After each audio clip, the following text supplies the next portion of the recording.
quiero continuar, así que a modo de repaso para beneficio de aquellos que no apuntaron, que no se acuerdan, pues vamos a hablar un poco de lo que hablamos en el primer estudio. Comenzamos un estudio hace algunas semanas titulado Casa o Tienda, Casa o Tienda. Y estábamos explicando por qué casa, por qué tienda, y hablamos un poco de todo esto, así que hablemos un poco y repasemos. Dijimos que Dios no habita en casas, que habita en tiendas. Ahora dijimos el por qué. Dijimos que una casa era un edificio estable, era una estructura plantada. Y dice que al ser una estructura plantada, entonces Dios no se puede mover. Así que Dios no quiere habitar en una estructura plantada, Dios quiere habitar en tienda. Dijimos que tienda era casa de campaña, era habitación movible o era un tabernáculo rodante. Así que Dios quiere habitar en tiendas. Y quedamos que usted y yo somos la tienda de Dios. ¿Por qué? Porque entonces nosotros podemos movernos a todos los lugares. Donde quiera que nosotros nos movamos, se supone que la presencia de Dios vaya con nosotros, porque Él está dentro de nosotros. Hablamos que el plan de Dios es dominio sobre la tierra. Dice la palabra que Él creó los cielos, los mares y la tierra. Y todo dice la palabra en los salmos que todo lo que la tierra habita es de quién, es de Jehová es la tierra, todo lo que Él habita. Así que el plan de Dios en todo momento es dominar sobre la tierra. Para poder dominar sobre la tierra, Él tenía que habitar en ella. La única manera de habitar en la tierra era a través del hombre. Por eso crea al hombre a su imagen y semejanza, lo sopla de su aliento, de su espíritu dentro de él, y la orden que Él le da al hombre es: domina, señorea, haz lo que tengas que hacer, porque eso es lo que Dios quiere que nosotros hagamos, que tengamos que dominio. Pero quedamos que para tener dominio tenemos que tener a Dios adentro. La única manera de poder dominar en este mundo es con Dios adentro. No hay manera de que un impío me diga que tiene dominio, que puede dominar, porque por eso usted ve que el impío está en pecado, haciendo cosas indebidas, porque no tiene ese dominio propio que te lo da el Señor. Así que acordamos de que nosotros somos la tienda de Dios. Hablamos lo que era tabernáculo. Dijimos que cuando hubo la desobediencia de Adán, hubo esa desvinculación entre Dios y el hombre, y ya el Espíritu de Dios no estaba dentro de Adán. Así que ahora el Espíritu de Dios, ¿qué hacía? Descendía de cuando en cuando, tomaba a los profetas, hablaba, y así por consiguiente. Pero luego vino una reconciliación del hombre con Dios a través de Cristo en la cruz del Calvario, y ahora nosotros portamos ese Espíritu, no por nuestros méritos, no porque nosotros tengamos quizás los atributos, sino porque Cristo en la cruz del Calvario con su sangre nos dio los atributos para poder ser hallados aceptos y que Dios haga morada en nosotros. Así que hablamos todo esto. También hablamos que David quería hacerle casa a Dios, y Dios le dijo: no, Natán, vete y dile, Samuel, vete y dile a David que él no me va a hacer casa, que él no me va a hacer casa, porque yo no habito en casa hecha por manos de hombres, yo habito en tiendas. Así que hablamos todo esto y dijimos que cuando el arca, que es la presencia de Dios, estuvo en la casa de Obed-Edom, dice que hubo bendición. También dice que estuvo en la casa de Abinadab por 20 años, pero luego fue trasladada de allí. ¿Por qué? Porque la presencia no está para habitar en una casa, está para habitar en tiendas que se puedan mover a diferentes lugares. Así que determinamos todo esto, y hoy quiero continuar hablando un poco de esto. Y miren lo que dice aquí, dice: Dios habita en casas que se mueven, porque Dios es un Dios que está en constante movimiento. Dios no es un Dios estático. Si usted quiere ver un Dios estático, busque o cualquiera de estas religiones que tienen un Buda, y Buda está ahí estático. Busque cualquiera de estas religiones que tienen indios, tienen cosas que están estáticos. Pero nuestro Dios no está ni en una figura, ni en una estatua, porque es un Dios que está en constante movimiento. Y como las estatuas no se mueven, Él no puede estar ahí. Pero como usted sí se mueve, en usted sí puede estar. Así que diga que a su lado: no seas estatua. Por eso es que Dios habita en nosotros, porque Él se puede ¿qué? Él se puede mover. Si Dios quisiera habitar en algo estable, habitaba en una estatua o habitaba en un ídolo. Pero no es así, porque Dios nuestro es un Dios de ¿qué? De movimientos. Así que el Dios que nosotros le servimos es un Dios que está en constante movimiento. Por eso Él desea habitar en casa. Ahora, para Él poder habitar en nosotros, Él tuvo que cumplir una profecía. Vaya conmigo al libro de Amós. Vamos a comenzar en el libro de Amós. Pastor, ¿y qué es eso? Que Amós, sí, Él te amó, por eso fue que Dios a su hijo. Pero hay un libro que se llama Amós. No es amor, es Amós. Búscalo, está entre Génesis y Apocalipsis. Por ahí cerca está. Amós, uno de los profetas menores, Amós capítulo 9, versículo 11 y 12. Ay, papá. 9:11. Amós capítulo 9, versículo 11 y 12. Libro de Amós, capítulo 9, versículo 11 y 12. Mira lo que dice allí. En aquel día, sabemos que las palabras son constantes que presentes. Así que en aquel día, ¿está hablando de cuándo? De este día. Dice, en aquel día yo levantaré el tabernáculo caído de David y cerraré sus portillos y levantaré sus ruinas y lo edificaré como en el tiempo pasado, para que aquellos sobre los cuales es invocado mi nombre posean el resto de Edom y a todas las naciones, dice Jehová que hace esto. ¿De qué tabernáculo está hablando ahí? ¿Del tabernáculo que construyó Salomón? No está hablando de ese tabernáculo. Dice, en aquel día. Y está hablando del día del Señor en la cruz del Calvario. Ese versículo está hablando de usted y de mí. Ese versículo está hablando de los gentiles, de gente que no eran pueblo, pero que ahora son pueblo. Y ahora el profeta Amós se levanta y dice, en aquel día, en el día del Señor, yo levantaré el tabernáculo caído en David y lo reedificaré, lo volveré a levantar. Está hablando de usted y de mí, miles de años atrás. Pero luego ahora vaya conmigo al libro de los Hechos y veamos qué dice entonces, a ver si es cierto de que esa escritura está hablando de nosotros, porque yo tengo que probarle a usted por la palabra que esa escritura está hablando de usted.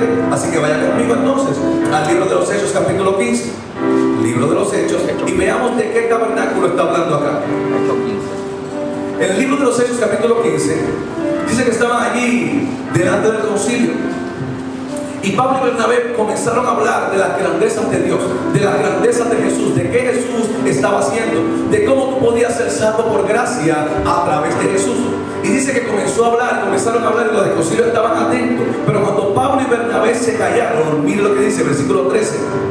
Cuando ellos callaron, hablando de Pablo y de Bernabé, que estaban hablando de quién, de Cristo, de cómo Cristo puede salvar por gracia, cómo Él puede limpiar el tabernáculo. Ahora mire esto, versículo 13. Y cuando ellos callaron, Jacobo respondió diciendo, varones hermanos, oídme. Simón ha contado cómo Dios visitó por primera vez a los gentiles. ¿De quién está hablando?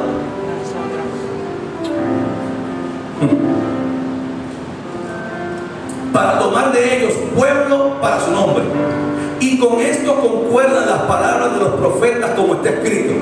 Después de esto volveré y reedificaré el tabernáculo de David que está. ¿De quién está hablando? ¿De qué tabernáculo? ¿De qué tabernáculo? Dígame. De nosotros. No está hablando de un tabernáculo hecho una estructura en cemento, en piedra. Está hablando del tabernáculo caído de David, que ahora será edificado en usted y en mí, porque usted y yo somos el tabernáculo de Dios, porque siempre ha sido la intención de Dios. La intención de Dios nunca fue habitar en un arca. La intención de Dios nunca fue habitar en un tabernáculo hecho por Moisés o hecho por David o por Salomón. La intención de Dios siempre fue habitar dentro del hombre. Si la intención primordial de Dios hubiese sido habitar en una estructura, no hubiese hecho al hombre y hubiese hecho una estructura y habitaba en ella, pero no fue así. Así que el tabernáculo caído de David que está hablando el profeta Amós es de nosotros. Mire lo que dice allá. Dice, después de esto volveré y reedificaré el tabernáculo de David que está caído y repararé sus ruinas y lo volveré a levantar, para que el resto de los hombres busque al Señor y todos los gentiles sobre los cuales es invocado mi nombre. Note bien lo que dice allá. ¿Sabe qué está hablando esta escritura? Esta escritura está hablando de la reedificación del tabernáculo caído. Está hablando de la naturaleza divina que dejó caer ¿quién? Adán. Está hablando de que ahora Él va a reestructurar al hombre. Él lo va a limpiar a través de la sangre del cordero para poder volver a habitar en Él. De la única manera que Él podía volver a habitar en nosotros era limpiándonos. ¿Por qué? Porque cuando Adán pecó, dice que por el pecado de Adán vino la muerte. Ahora dice que según con el pecado de Adán vino la muerte, por la muerte de uno vino la redención de todos. Así que ahora Dios envía a su Hijo para limpiarnos con su sangre, para poder hacernos limpios, para entonces poder habitar en nosotros. Yo no sé si usted quizás se ha mudado a alguna casa alguna vez. Usted no mete sus cosas antes de limpiar la casa. Usted cuando se va a mudar o va a habitar en algún lugar, usted lo primero que hace es verificar si los colores le gustan, usted ve si el piso está limpio, usted ve si todo está apto para poder entonces hacer que la mudanza. Dios no se iba a mudar a nosotros sin habernos limpiado antes.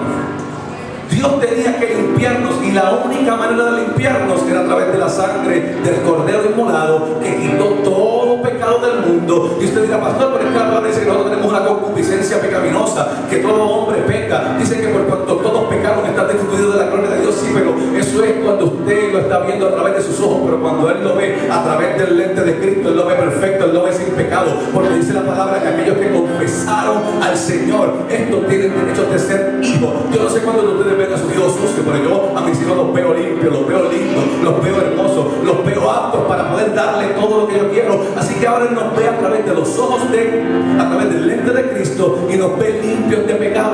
Dice que Él reedificó este tabernáculo. Por eso cuando el maestro estaba en la sinagoga, Él dijo: destruiré este templo y lo levantaré en 3 días. Y dice que la gente se molestó. ¿Cómo este va a hacer eso? Si nos tomó 46 años levantar el templo, nos tomó 46 años edificar el templo, ¿cómo es posible que Él diga que lo va a destruir y que en 3 días lo va a volver a edificar? Pero ¿saben qué? Dice la palabra, y Él decía esto hablando de sí mismo. ¿De quién estaba hablando Cristo? De sí mismo, de su cuerpo. Su cuerpo era el templo del Espíritu Santo, porque el Espíritu de Dios estaba en ¿quién? En Cristo. Y Cristo, sabiendo esto, dijo: yo soy el templo, lo destruiré, pero en 3 días lo volveré a edificar. Va a la cruz del Calvario, consumado es. Baja a la tumba, baja a la Hades, le quita la llave al enemigo de la vida y de la muerte, y ahora en 3 días vuelve y resucita. El templo que fue destruido en la cruz del Calvario, ahora resucita entre los muertos. ¿Saben qué? Aquella gente no entendieron esto, pero dice la palabra que cuando los discípulos le vieron resucitar, dijeron: ahora entendemos lo que él hablaba del templo, porque usted es el templo de Dios, usted es el tabernáculo de Dios. Así que por eso es que tenemos que entender el propósito de este estudio, es que usted entienda quién usted es. ¿Para qué? Para que se cuide de la inmundicia, para que se cuide del pecado, para que se cuide de lo malo. ¿Por qué? Porque cuando usted hace algo malo, usted no se está dañando usted está dañando el templo.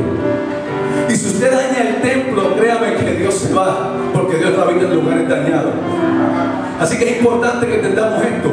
El motivo, la motivación de este estudio es que usted internalice que usted es el templo de Dios, que su cuerpo no le pertenece a usted, que su cuerpo es de Dios. Por eso usted tiene que cuidarlo. Así que dice que aquel día yo reedificaré el tabernáculo, hablando de que nos devolvería la naturaleza divina. Por eso Pablo dice en el libro de Efesios que ahora nosotros portamos la naturaleza divina. ¿Por qué? Porque nos la devolvieron en la cruz del Calvario a través del segundo Adán. El primer Adán perdió la naturaleza divina, pero el segundo Adán vino a devolvernos lo que el primer Adán había perdido. Así que ahora usted tiene que entender que usted, que es el tabernáculo, tiene que mantenerse limpio, tiene que mantenerse en orden, tiene que cuidar esto, porque esto es el templo del Espíritu Santo. Ahora miren lo que dice libro de Corintios, vaya conmigo, vaya, libro de Corintios, segunda de Corintios, capítulo 4, versículo 7. Segunda de Corintios, capítulo 4, versículo 7 en adelante.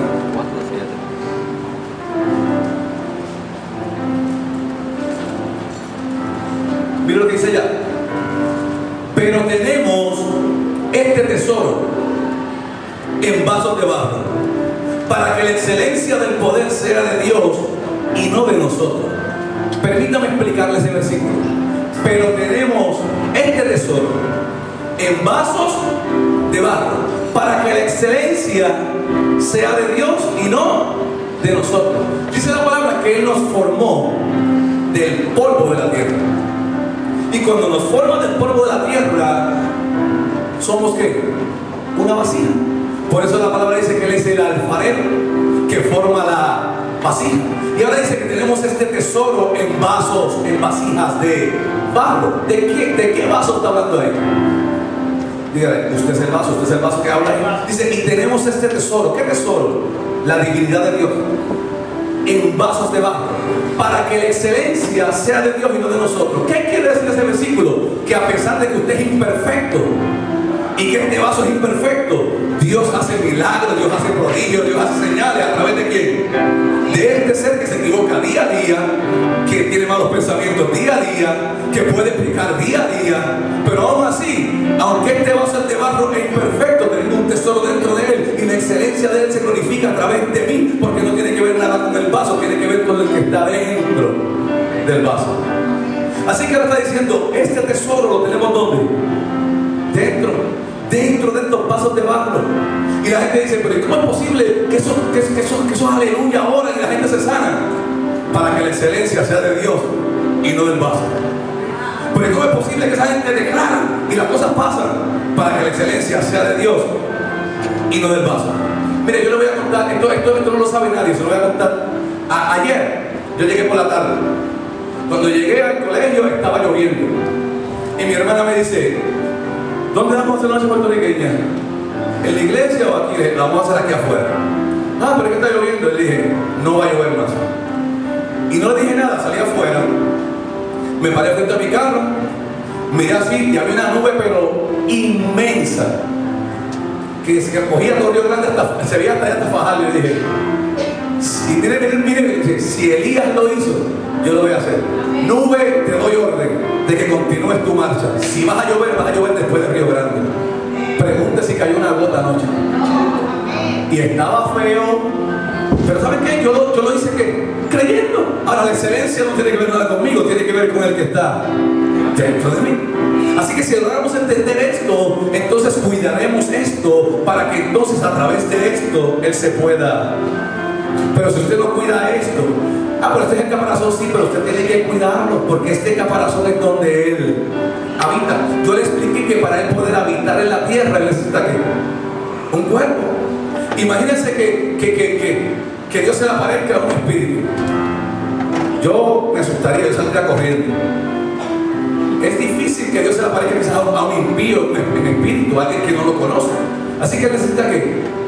Y yo le voy a probar esto a través de la palabra. A mí lo que dice que tenemos este tesoro en vasos de barro para que la excelencia del poder sea de Dios y no de nosotros. Que estamos atribulados en todo, mas no angustiados, en apuros, mas no desesperados, perseguidos, mas no desamparados, derribados, pero no destruidos, llevando en el cuerpo por todas partes la muerte de Jesús, para que también la vida de Jesús se manifieste en nuestros cuerpos, porque nosotros que vivimos siempre estamos entregados a muerte por causa de Jesús, para que también la vida de Jesús se manifieste en nuestra carne mortal, de manera que la muerte actúa en nosotros y en vosotros la vida. Pero teniendo el mismo espíritu de fe, conforme a lo que está escrito, creí, por lo cual hablé. Nosotros también creemos, por lo cual también hablamos, sabiendo que el que resucitó al Señor Jesús, a nosotros también nos resucitará con Jesús y nos presentará juntamente con vosotros, porque todas estas cosas padecemos por amor a vosotros, para que abundando la gracia por medio de muchos, la acción de gracia sobreabunde para la gloria de Dios. Por tanto, no desmayamos. Antes aún que nuestro hombre exterior se va deteriorando, se va desgastando, el interior no obstante se renueva día a día. Porque esta leve tribulación momentánea produce en nosotros un cada vez más excelente y eterno peso de gloria, no mirando nosotros las cosas que se ven, sino las que no se ven, pues las cosas que se ven son temporales, pero las que no se ven son eternas. ¿Cuántos de ustedes ven el Espíritu de Dios en mí? ¿Se ve? ¿Se ve? ¿Se ve? ¿Se ve? ¿Se ve? Si se ve, salga cogiendo. Usted lo que va a ver es mi ¿qué? Es mi carne, pero va a haber manifestación del Espíritu a través de mi carne. Pero el Espíritu usted no ve, por eso dice que lo que se ve es temporero, pero lo que no se ve es eterno. Por eso mientras este hombre se va desgastando, el interior va creciendo. Mientras este hombre está cogiendo golpes, situaciones difíciles, el hombre interior, que es el espíritu, va ¿qué? Incrementando, porque no se trata de esto, se trata de lo que está dentro de él. Por eso es que tenemos que entender que somos el tabernáculo de Dios, que somos la tienda de Dios, que somos la habitación, la morada de Dios aquí en la tierra. Así que dice, mientras usted se desgasta, porque sabe que dice que esta carne que al polvo que volverá, pero hay el espíritu. Dice que el espíritu vuelve a quién? Vuelve a Dios.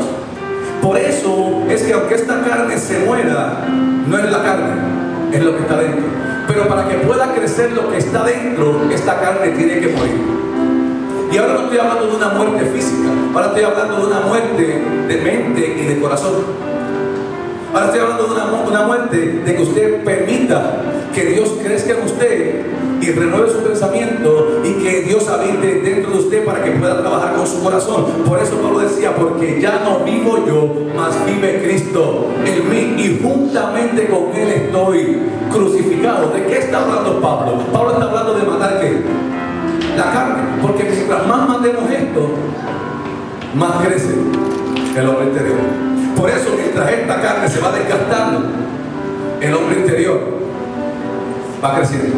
¿Y cómo crece el hombre interior? Bueno, ¿cómo crece el hombre interior? Cuando se te aparece quizás el cigarrillo, cuando se te aparece quizás la cosa que te gustaba y tú dices, no. Porque el hombre de afuera, ¿qué quiere? Eso que te gustaba.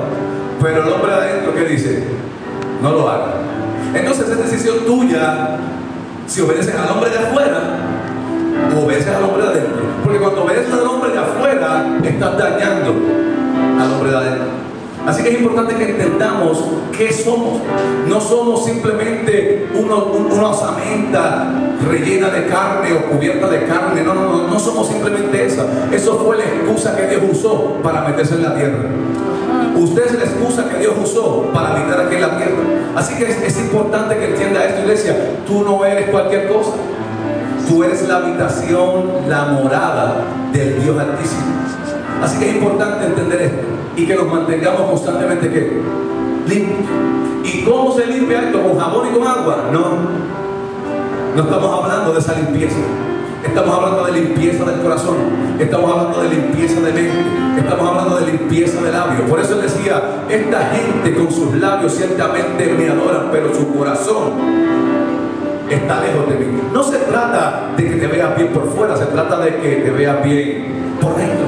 Por eso cuando Jesús iba a la sinagoga, le decía a los fariseos, ustedes son sepulcros blanqueados. ¿Qué quiere decir eso, pastor? Él le decía, por fuera se ven bien, pero por dentro están podridos. Por fuera se ven bien, pero por dentro lo que tienen es religión. Por fuera se ven bien, pero por dentro no tienen nada de mí, no tienen nada de Dios. ¿Por qué? Porque él lo que quiere es que lo que está dentro, él lo que le interesa es lo que está dentro, que podamos dejar crecer lo que hay dentro de nosotros. Pero para esto tenemos que cuidar ¿qué? Lo de afuera, porque de la única manera que crece lo de adentro es cuidar lo de afuera. Entonces tenemos que entender que es una combinación entre carne y espíritu que no le puedo ni explicar. Es una combinación entre este tabernáculo y lo que habita dentro de él. Así que es importante entender esto. Vaya conmigo al libro de Corintios capítulo 5, sigamos ahí. Corintios capítulo 5, versículo 1, mira lo que dice. Porque sabemos que si nuestra morada terrestre, ¿qué? ¿De qué está hablando Pablo? De la sinagoga. ¿De qué está hablando Pablo? Porque sabemos que si la casa terrestre, esa es nueva versión. ¿Esa versión? Esa es nueva versión internacional. De hecho sabemos que si esta tienda de campaña en que vivimos se deshace, tenemos de Dios un edificio, una casa eterna en el cielo, no construida por manos humanas. Mira lo que dice entonces Pablo. Pablo dice tienda, pero también dice ¿qué? Tabernáculo. Sabemos que si nuestra casa terrestre, este tabernáculo se deshiciere, tenemos en los cielos una casa eterna hecha por las manos de Dios. Pero Pablo está diciendo que este cuerpo es el ¿qué? Es el tabernáculo. Mira lo que continúa diciendo.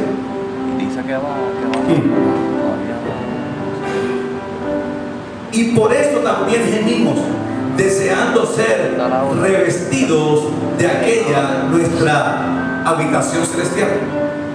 Pues así seremos hallados vestidos y no desnudos. ¿De qué está hablando Pablo? Pablo está hablando de la habitación, de la vivienda, de la presencia del Espíritu Santo. ¿En dónde? En este tabernáculo. Para hallarnos vestidos ¿de qué? De aquella nuestra habitación celestial. Está hablando de que nos revistamos de qué? Del Espíritu, de que nos revistamos de qué? De la presencia, porque si no estamos desnudos. Por eso es que cuando Adán pecó, inmediatamente notó que estaba ¿qué? Entonces ahora Pablo lo explica de otra manera. Miren lo que dice Pablo. Pablo dice: y por esto también gemimos, deseando ser revestidos de aquella nuestra habitación celestial, hablando del Espíritu, hablando de la presencia, hablando de la cobertura de Dios. Pues así seremos hallados, vestidos y no desnudos. Ahora usted entiende por qué Adán, cuando pecó, inmediatamente notó que estaba desnudo, porque la habitación celestial, ¿qué pasó? Salió de él. Ya Dios no habitaba en él y ahora se vio en qué? En desnudez. Y Pablo dice: si la presencia, si el Espíritu no está en este tabernáculo, estamos desnudos. Nos vamos a ver desnudos, hay desnudez. Ahora miren lo que dice: porque así mismo los que estamos en este tabernáculo gemimos con angustia, porque no quisiéramos ser desnudados, sino revestidos, para que lo mortal sea absorbido por la vida. Miren lo que está diciendo. Yo se lo voy a explicar para que usted lo entienda. Dice: porque así mismo los que estamos en este tabernáculo gemimos, porque no quisiéramos ser desnudados, sino revestidos, para que lo mortal sea absorbido por la vida. Cristo dijo: yo soy el camino, la verdad y la vida. Entonces el mismo Cristo dijo: yo vine para daros vida y vida en abundancia. Entonces Pablo está diciendo: tenemos que dejar que seamos revestidos para no hallarnos desnudos, para que lo mortal sea absorbido por la vida. ¿Qué está diciendo Pablo? Explíqueme ese trabalengua, pastor. Pablo lo que está diciendo es: cuando la vida de Dios está en ti, la vida de Dios domina lo mortal. Porque tú eres mortal, pero la vida que hay en ti es eterna, porque Dios te dio vida eterna juntamente con Él. Ahora Pablo está diciendo: ¿sabes qué? Cuando la vida de Dios está en ti, la carne no te puede dominar. Hay pastores que no me pueden aguantar. Te dominó lo mortal y lo mortal se comió la vida. Porque Pablo está diciendo: mire, léalo, para que lo mortal sea absorbido, chupado, consumido por la vida. Así que cuando la vida de Dios está en nosotros, por eso la palabra dice que Él no nos dio espíritu de cobardía, sino de poder, de amor y dominio propio. Cuando el Espíritu de Dios está en ti, tú tienes dominio propio. Ahora escuche bien, esto no quiere decir que en algún momento usted puede fallar. Claro que sí, en algún momento podemos fallar, pero cuando la falla se convierte en la norma, ya entonces estamos fuera de contexto. Porque en algún momento usted puede fallar, porque no somos perfectos aún. Este cuerpo será perfeccionado cuando venga Él. Dice que seremos glorificados juntamente con Él. Ahora mismo tenemos imperfecciones. Usted puede fallar, y el que usted falle no quita de que la vida de Dios esté en usted. Se lo voy a volver a repetir, porque entonces te dirá: pues yo tengo que caminar. No es que tenga que caminar perfecto, pero trátalo. Permite que la vida de Dios te dirija, pero en algún momento sí puedes fallar. Por eso la palabra dice: si 7 veces cayera el justo, 7 veces me levantaré. si usted no pudiera fallar, ese versículo no estuviera. Si usted no pudiera fallar, ese versículo no existiría. Está diciendo: si 7 veces cayera el justo, 7 veces que me van a levantar. Ahora lo importante es que esas caídas no se vuelvan ¿qué? La norma. Me caí, me levantó, vuelvo y me caigo. Me caí, vuelvo y me caigo. Venga. No, pues entonces la vida de Dios no está en ti. Porque cuando la vida de Dios está en ti, escuche bien, yo no le digo esto porque por contárselo, le digo esto porque yo lo he vivido. Cuando la vida de Dios está en ti y tú fallas, yo no sé ni cómo explicarlo. Pero es algo como que te aprieta, como dice Dios, no falles. Y no te deja estar tranquilo. Te redarguye de una manera pero tan espectacular, lo dice Dios. Eso es cuando la vida de Dios está en ti. Entonces esa falla no se vuelve a qué. Por eso él le dijo a la mujer que la agarró con el adulterio, que se encontró cara a cara con él, le dijo: mujer, vete y no peques más. ¿Y sabe qué? Esa misma mujer que le dijo vete y no peques más, a la hora de la cruz, ¿dónde estaba? A los pies de la cruz. ¿Por qué? Porque se encontró con el maestro cara a cara, la vida de Dios la impactó, y yo estoy seguro que aquella mujer no pecó más, hizo lo que él le dijo. Así que es importante que la vida de Dios esté en usted. ¿Para qué? Para que la vida de Dios absorba ¿qué? Su carne. Porque usted por sí mismo no va a poder. Créame que no va a poder. Usted por sí mismo, nananina. Si usted pudiera por sí mismo, Él no hubiese enviado a Cristo. Si pudiéramos por nosotros mismos, en vano, entonces en vano es el sacrificio. Así que es importante que entendamos que Él habita en nosotros, que somos la morada de Dios y que la vida de Dios en nosotros absorbe ¿qué? La carne. Ahora mire esto, ahí mismo, versículo 14 al 21, mire lo que dice. Ahí mismo, dice: reconciliados por Cristo. Dice: porque el amor de Cristo nos constriñe, pensando esto, que si uno murió por todos, luego todos murieron. Y por todos murió, para que los que viven ya no vivan para sí, sino para aquel que murió y resucitó por ellos. De manera que nosotros de aquí en adelante a nadie conocemos según la carne. Y aun si a Cristo conocimos según la carne, ya no le conocemos así. De modo que si alguno está en Cristo, nueva criatura es. Las cosas viejas pasaron, he aquí todas son hechas nuevas. Y todo esto proviene de Dios, quien nos reconcilió consigo mismo por Cristo y nos dio el ministerio de la reconciliación. Ahora miren lo que dice: que Dios estaba en Cristo reconciliando consigo al mundo, no tomándoles en cuenta a los hombres sus pecados, y nos encargó a nosotros la palabra de la reconciliación. Así que somos embajadores en nombre de Cristo, como si Dios rogase por medio de nosotros. Os rogamos en nombre de Cristo, reconciliados con Dios. Mira lo que está estableciendo esta palabra. Dice que Dios nos reconcilió con Él. ¿A través de quién? A través de Cristo. Cuando Cristo vino y en la cruz del Calvario dijo: consumado es, el sacrificio fue hallado acepto, y ahora Dios se reconcilia ¿con quién? Con el hombre.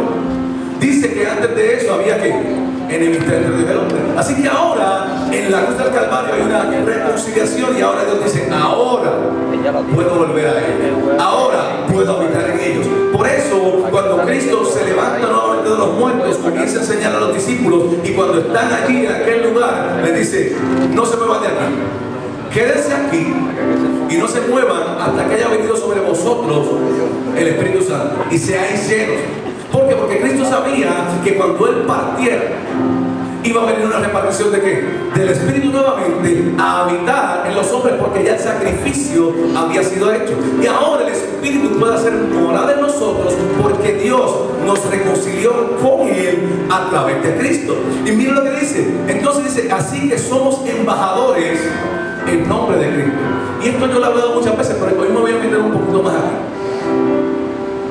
Dice que nosotros somos embajadores en nombre de Cristo. Ahora mira esto: ¿qué es un embajador? Vamos a explicarlo a profundidad. ¿Qué es un embajador? Un embajador es un representante de una nación en otra nación. Ahora, estaba leyendo hoy, y escuche bien, un embajador, escuche bien, un embajador pasa tiempo con el presidente y lo adiestran y le enseñan la forma de pensar del presidente. ¿Y esto para qué? Porque el embajador tiene la capacidad y el derecho de tomar decisiones en una nación que no sea la de él. Y puede decir, así dice el presidente de mi nación. Porque conoce la mente, la función, conoce qué haría el presidente en un caso similar. ¿Sabes qué? Hay momentos donde Dios permite que tú tomes decisiones. Por eso Pablo decía, porque nosotros tenemos la mente de Cristo. Y ahora Pablo está diciendo, porque somos embajadores, somos sus representantes, somos los que cuando llegamos al lugar la gente dice, ¿qué vas a decir? Así dice el presidente de mi nación.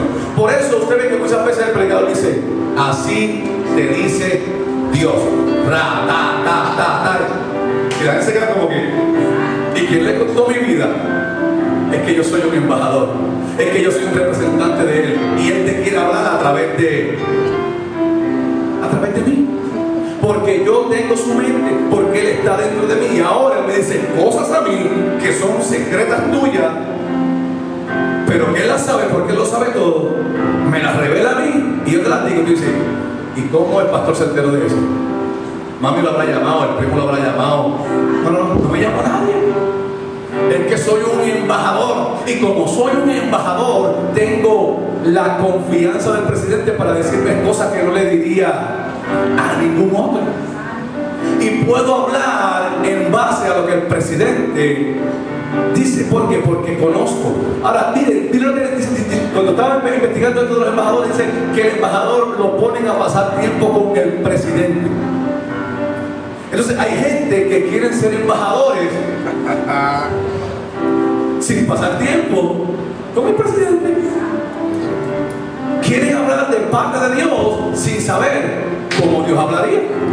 Quieren decir cosas de parte de Dios sin saber cómo Dios funcionaría. Así que si somos embajadores es porque Él está ¿dónde? Él está dentro de nosotros. Somos la representación. Dice que un embajador es la representación del presidente de una nación en una nación. Pablo dice, porque vuestra ciudadanía no es terrenal, es celestial. Así que usted no es un ciudadano de Carolina, ni de Río Grande, ni de Luquillo. No, ahí fue donde Dios te puso para que lo representara. Pero tu ciudadanía es celestial, es del cielo. Estamos aquí, miren, pasando. Y en ese pasar tenemos una misión que la encontramos a través de ¿quién? A través de Cristo. La única manera que Dios se te metiera adentro era cuando confesaste a Cristo. ¿De verdad, pastor? Sí, yo te lo voy a probar con la palabra. El impío no tiene ni así de Cristo adentro. ¿De verdad, pastor? No, Dios no habita en cuerpos sucios. Dios no habita en tiendas sucias. Dios no habita en tabernáculos que no han sido limpiados por la sangre del Cordero. Yo te lo voy a probar por la palabra. Por eso es que el impío, si se muere sin Cristo, ¿dónde va? No, pastor, pero es que él hizo tantas buenas obras, él se portó tan bien. No es por obra, es por fe. Y dice que el Evangelio de la Gracia se revela por fe. Para poder confesar a Cristo, tú lo confiesas por fe. ¿O qué de ustedes cuando el predicador predicó, vio a Cristo ahí sentado en el altar y confió en él? Usted lo confesó porque por fe. Por fe. Así que es importante que entendamos esto, iglesia. En los impíos no habita ni una pizca de Dios, nada de Dios.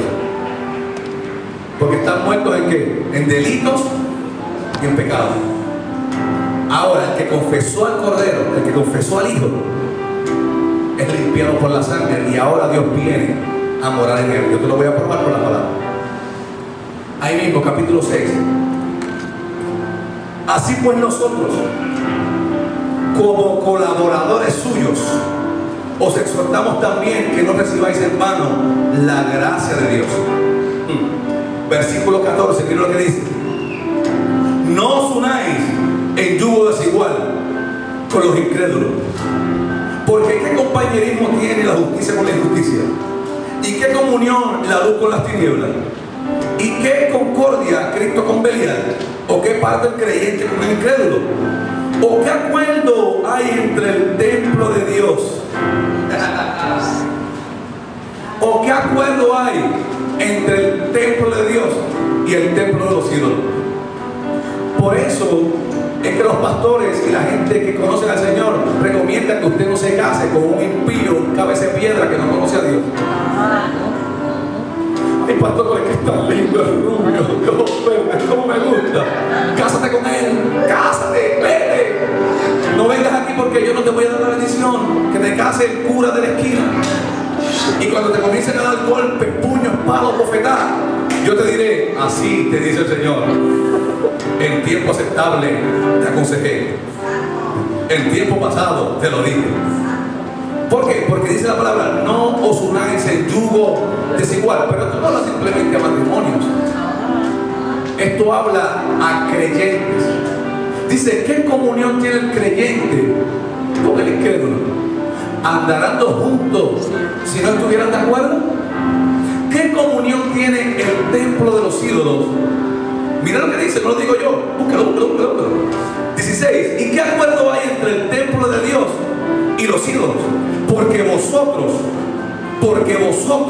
sois el templo del Dios viviente. Como Dios dijo, habitaré y andaré entre ellos, y seré su Dios, y ellos serán mi pueblo. ¿Qué comunión tiene el templo de Dios con el templo de los ídolos?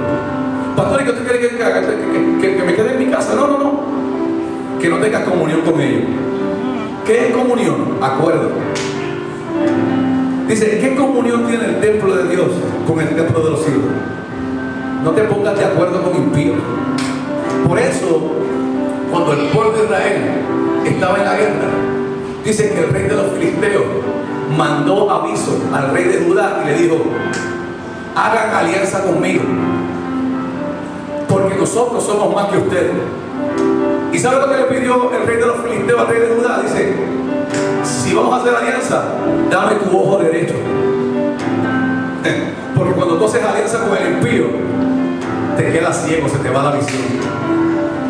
Entonces el rey de los filisteos está diciendo, haz alianza con nosotros, pero para probar que esa alianza, debe su ojo derecho.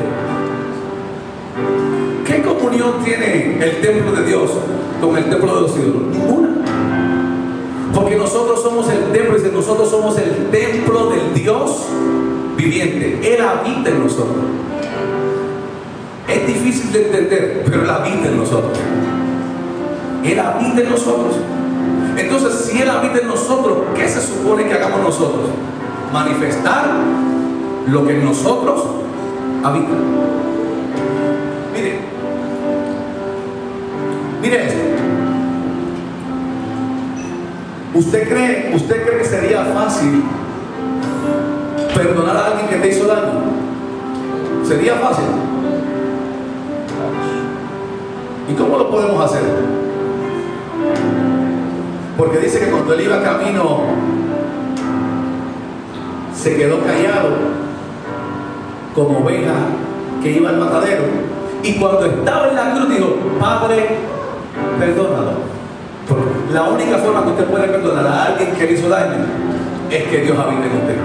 Es la única forma. Es la única forma. Son cosas que yo le explico para que usted entienda lo que habita en usted. La única forma que usted no mataría a alguien que le haga daño a su hijo o a su hija es que Dios habite en usted. Porque el deseo que haga que le toque un hijo, una hija, ¿qué es lo que tú haces? Dios te mata. Pero lo que está dentro de ti no te deja. Lo que está dentro de ti, vea la película Gracecar, véala. Gracecar, véala. Es la única forma que Dios habite en ti. Entonces, es difícil de entender, pero es real. Dios habita en nosotros. Somos el templo del Dios viviente. Él te preparó para habitar en ti. Tú no naciste por casualidad. Tú naciste porque tienes una misión. Así que en el lugar donde estás, mira a ver qué es lo que te corresponde hacer. Porque si Dios te metió allí, es porque Él está dentro de ti, porque allí Él quiere manifestar algo. Si Dios te metió allí, es porque allí Dios quiere manifestar algo. ¿Y cómo lo va a manifestar, pastor? A través de ti, mi hija, mi hijo. Porque está dentro de ti. Tú eres el templo de Dios. Ay. Efesios, vaya conmigo a Efesios. Vamos a seguir amarrando esto para que usted vea. Efesios. ¿Cuánto me queda? Ay. ¿Arreglaron el reloj? Ya, no, todavía. Es que estoy corriendo 10 minutos adelantado. No, está arreglado. Bueno, Efesios. 8:45. Capítulo 2. Miren lo que dice. No es el versículo que quiero leer, pero lo voy a leer. Y Él os dio vida a vosotros cuando estabais muertos en vuestros delitos y pecados, en los cuales anduviste, dígale a su lado, en otro tiempo, negro, cambia. En otro tiempo, ahora no, en otro tiempo. Siguiendo la corriente de este mundo, conforme al príncipe de la potestad del aire y el espíritu que ahora opera en los hijos de desobediencia, entre los cuales también nosotros vivimos, dígale a su lado, en otro tiempo, no ahora.